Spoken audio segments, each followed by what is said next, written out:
Lena Klammer is a 31-year-old woman with a rare hormonal disorder called hypopituitarism that gives her the appearance of a 10-year-old child. She also has a dumb name, and that probably makes her feel bad. She lives in the Sarn mental institution in Estonia and is regarded as their most dangerous patient. In 2007, an art therapy instructor named Anna takes up the therapist post in the institute. Anna is informed of Lena by a doctor, and also of the security procedures. As they are talking, a fellow doctor runs up to them and informs them that Lena is missing. In no time, the whole facility goes into lockdown, and the doctor places Anna in a dark room, assuring her that it is safe before leaving. However, Anna is not alone in the room, and a child sitting behind her is drawing a picture of her. Anna asks her name, and lo and behold, it is the psychopath, Lena. The childlike woman holds a sharp pencil in her hand, ready to kill Anna. But before she can do so, luckily, the guards and the doctor arrive and take her away. Some days pass by, and Lena orchestrates an escape from the Sarn Institute. She lures a guard into her cell by seducing him, and then talks with him for a while. When the guard is distracted, she suddenly grabs him and bashes his head against the wall, killing him. Serves him right for being seduced by a 10-year-old. Then she sneaks her way out of the facility with the help of her psychotic friend, Editi. Editi takes down one of the guards standing near the front entrance in exchange for a piece of candy. It turns out that Lena had already planned everything, revealing that she is not only dangerous, but also a genius. She has tracked Anna's movements in the facility and knows the exact time she departs. Shortly after, she approaches Anna and pretends to run off into the woods so that Anna will leave her car unattended and run into the facility to inform the doctors. The plan works, and when no one is around, Lena sneaks into the trunk of Anna's car and remains hidden. Inside the facility, Anna informs the doctor about what she just saw, and the latter reassures her that the situation will be handled by the police. Anna then returns home without realizing that Lena is hiding inside her trunk. When she arrives home, the little psychopath also follows her inside. There, Lena greets Anna with a crowbar to the head, knocking her out. Afterwards, Lena goes up to Anna's study and uses her computer. She looks up missing American girls and finds one that she bears resemblance to. It is about a girl named Esther Albright who went missing in 2003. Confident, Lena dresses up in Anna's clothes, and as she is about to leave, she realizes that Anna has woken up. The poor woman begs for mercy, but Lena picks up the crowbar and bludgeons her to death. Later at night, the crazy girl heads to a park and pretends as though she is lost. Soon, an Estonian police officer approaches her and inquires if she is okay. Lena introduces herself as Esther Albright and claims that her parents are in the United States. The scene then cuts to Darien, Connecticut, where wealthy artist Alan Albright and his philanthropist wife Trisha are attending their son, Gunnar's fencing tournament. The couple leave the venue after their son wins the match, and it soon becomes obvious that Alan has still not come to terms with the disappearance of his daughter Esther. Before they get in the car to head home, they are approached by Detective Donnan, who is in charge of the police search for Esther. Donnan informs Alan and Trisha that their daughter has been found in Estonia, much to their shock and, frankly, disbelief. The very next day, Trisha travels to Estonia and meets Esther after 4 long years. She is extremely happy to have her daughter back and hugs her tightly. After the two reach the States, the family has an emotional reunion at the airport. However, for some reason,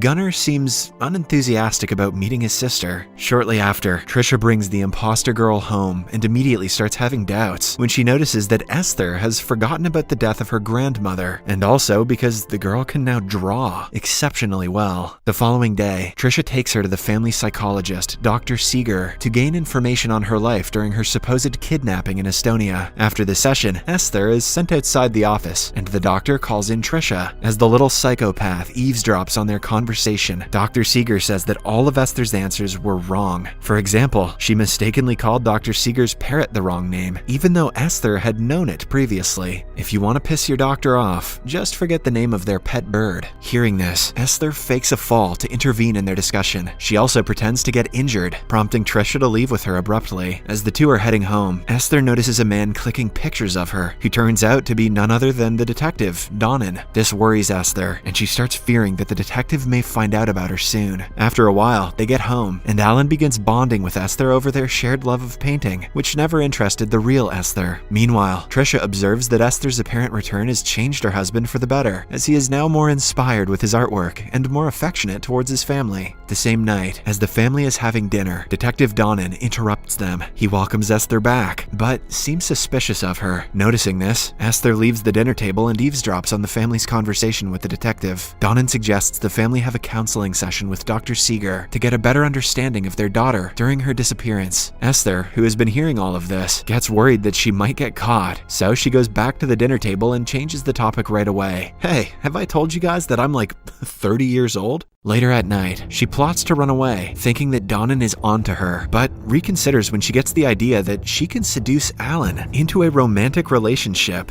Oh god. In the next scene, Trisha and Alan are getting ready to attend a party. As they get romantic inside their room, Esther spies on them and rips Trisha's dress out of jealousy. Afterwards, the couple leaves Esther home alone with her brother Gunnar, but instead of spending time with his little sister, Gunnar organizes a backyard party and invites several friends. Esther also joins the party, and when Gunnar behaves bluntly towards her, she responds by talking back to him rudely. Suddenly, Detective Donnan arrives at the Albright home. Gunnar answers the door and requests that he leave, as he's trying to have a party. However, Donnan insists on using the bathroom. When Gunnar agrees, he enters Esther's room and starts searching through it. He even steals a vinyl record from there, which has Lena's fingerprints on it. As he is leaving, Esther finds out that he has taken the record from her room and decides to follow him. Meanwhile, Alan and Trisha return home. The latter calls Esther but gets no response, so she heads to her room. Before tailing Donnan, Esther had turned on the shower to make it seem like she was in the bathroom. Assuming that Esther is taking a shower, Trisha takes the opportunity to search through a keepsake Bible that the little girl brought with her from Estonia. To her surprise, Trisha finds defaced family photos of her and Alan, an address for Detective Donnan, and a stamp identifying the Sarn Institute. Back at Donnan's place, he verifies that the fingerprint lifted from the record does not match Esther's. Suddenly, he feels a weird presence, as if someone is lurking in the shadows, and when he turns around, Esther starts stabbing him repeatedly. But as she is about to finish the detective off, Trisha appears out of the blue, but instead of helping the detective, she shoots him dead. Here, it is revealed that Trisha knew all along that Lena is not her daughter. She also confesses that Gunnar accidentally killed the real Esther during an argument 4 years earlier, and she covered it up without Alan's knowledge, as she knew it would affect him the most. Following this, she interrogates Esther and finds that she is a murderous psychopath who escaped a psychiatric facility. Since she could have robbed them and disappeared, Trisha speculates that Lena has a larger scheme in mind, possibly one that involves killing her whole family. However, since Esther's return has ignited a spark in her husband, Trisha wants to keep things going. So, through a mutually beneficial arrangement where they both have something to lose, Trisha compels Lena to continue her ruse and keep quiet. I told a little white lie to my family, but you might kill my whole family.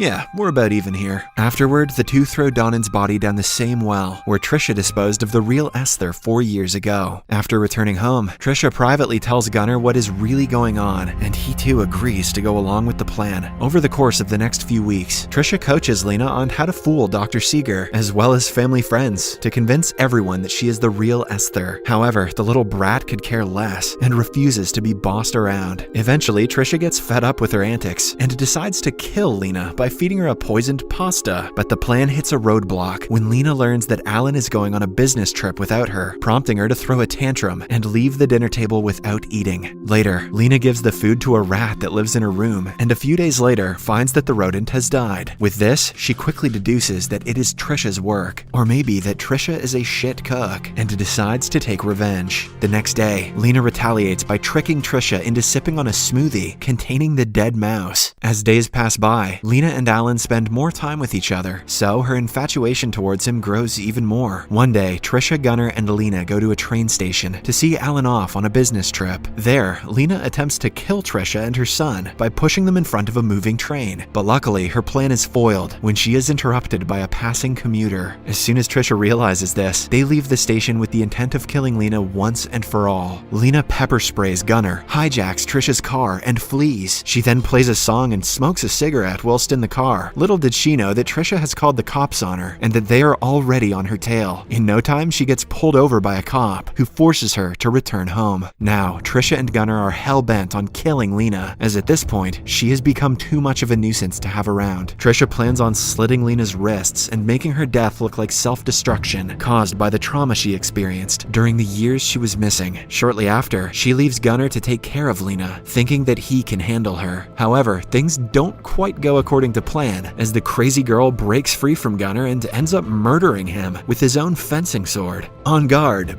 bitch. In the meantime, Trisha gets distracted by Alan, who calls her to inform her that he is returning home, as he also got a call from the police about Esther's fleeing attempt. Then she returns to check in on Gunnar, only to find him being repeatedly stabbed by Lena. The scene devastates Trisha, and in a fit of rage, she gets into a brutal fight with Lena. She slams the girl all over the kitchen and even manages to slash her a few times with a knife. However, during the scuffle, the two inadvertently ignite a fire in the gas burner. The fight shifts away from the kitchen, but the burner is left alight, and in no time, the house catches on fire. This is still not enough to stop the fight, as the two reach the rooftop, adamant on killing one another. At the same time, Alan returns home to see the horrific scene of his house going up in flames, while a vicious fight between the two women ensues on the mansion's roof. During their brawl, both Lena and Trisha lose their balance and end up hanging on the edge of the house. Alan rushes up to help his supposed daughter and his wife. However, both of them start yelling at him to save them first, but before Alan can make sense of the situation, Trisha loses her grip and falls to her death. Devastated, Alan pulls Lena up and embraces her, but just then, he notices the girl's fake teeth and finally realizes that she is an imposter. He then calls her a monster, but this only infuriates Lena, prompting her to push him off the roof. Sadly, Alan meets the same fate as his wife. Shortly after, as the fire trucks arrive, Lena goes into the burning house, where she removes her bloodied ribbons and puts on fresh ones to deflect any suspicion about her. In front of the firemen, she then comes out of the house. In the final scene, Dr. Seeger meets Lena and puts her up for adoption. The movie ends as the psychotic girl gives out a menacing smile, implying that she is about to continue her reign of terror with a new family soon. Subscribe for more videos like this, turn on notifications, and leave a like to help the channel out. Thank you for watching.